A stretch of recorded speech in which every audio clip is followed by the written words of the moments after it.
आदाब जोहार, मैं सुष्मिता तिवारी और आप देख रहे हैं जोहार झारखंड। झारखंड में अब कौन लोकल और कौन बाहरी, इन 3 सवालों से समझे अपनी पहचान। मुख्यमंत्री हेमंत सोरेन की अध्यक्षता में बुधवार को कैबिनेट में 2 ऐतिहासिक और अहम फैसले लिए गए।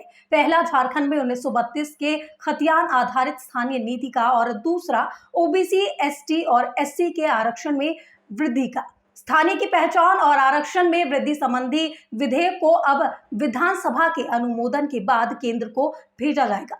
दोनों ही विधेयकों के 9वीं अनुसूची में शामिल करने के लिए केंद्र से अनुरोध किया जाएगा।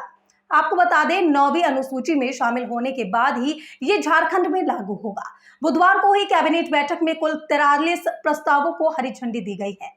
आपको बताते चले, मुख्यमंत्री हेमंत सोरेन की अध्यक्षता में बुधवार को हुई कैबिनेट की बैठक में झारखंड में स्थानीय निवासी की परिभाषा, पहचान और परिमाणी की लाभों के लिए विधेयक 2022 के गठन के प्रस्ताव को मंजूरी दे दी गई।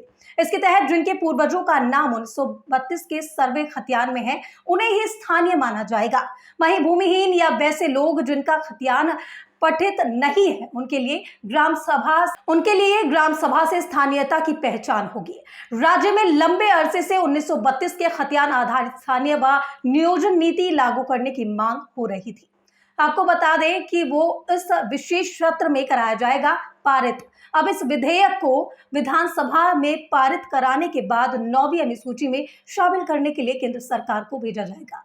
सरकार अब इसे विधेयक को पारित करने के लिए विधानसभा को विशेष सत्र बुलाने की तैयारी में जुट गई है। सूत्रों के अनुसार अगले हफ्ते विशेष सत्र आहूत करने की तैयारी की जा रही है।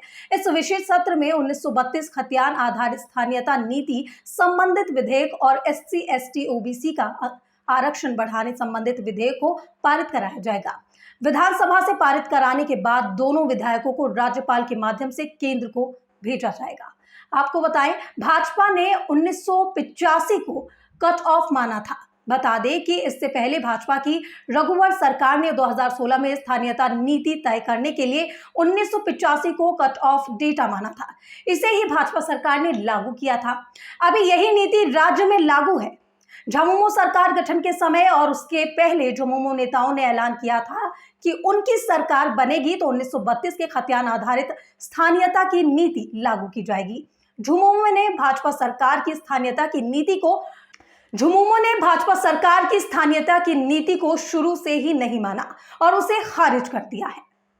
आपके सवालों का जवाब दे देते हैं। पहला, क्या मैं झारखंड का स्थानीय निवासी हूं? 1932 के खतियान में आपके वंशजों के नाम से है तो आप झारखंड के स्थानीय निवासी कहलाएंगे। दूसरा, मेरे दादा पिता लंबे समय से झारखंड में रह रहे हैं पर हमारे पास कोई जमीन नहीं है, तो क्या मैं झारखंडी हूं? नहीं माने जा सकते।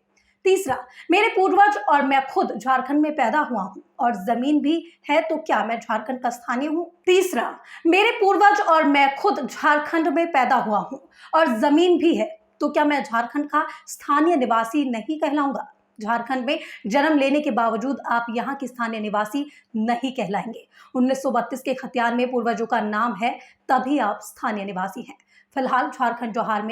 फिलहाल जोहार झारखंड की वीडियो में आज मेरे साथ बस इतना ही। बने रहे मेरे साथ और देखते रहे लेटेस्ट अपडेट जोहार झारखंड पे।